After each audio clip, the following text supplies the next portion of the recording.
જૂનાગઢમાં range IGA વાર્ષિક inspection યોજીને પીટીસી પરેડ ગ્રાઉન્ડ ખાતે પરેડ અને ક્રાઇમ કોન્ફરન્સ યોજાઈ.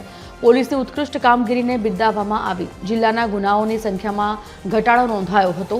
9 જેટલા ગુસ્સીટોકના ગુના નોંધાયા. જિલ્લા પોલીસ અધિક્ષક અને પોલીસની કામગીરીને આઈજીએ બિરદાવી છે.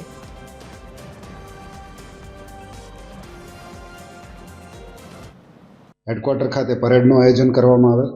ત્યારબાદ જૂનાગઢ જિલ્લાના તમામ અધિકારીઓ સાથે આજે ક્રાઇમ કોન્ફરન્સનું આયોજન કરવામાં આવેલ. આ ક્રાઇમ કોન્ફરન્સ દરમિયાન જિલ્લાની ગુનાની પરિસ્થિતિ, કાયદો વ્યવસ્થાની પરિસ્થિતિ, ટ્રાફિકની પરિસ્થિતિ તથા પોલીસને આનુષંગિક અન્ય વિષયો ઉપર ચર્ચા કરવામાં આવી. પોલીસની સુવિધા બાબતે રિવ્યૂ કરવામાં આવ્યો. નવા ક્વાર્ટરોની જરૂરિયાત બાબતે ચર્ચા કરવામાં આવી.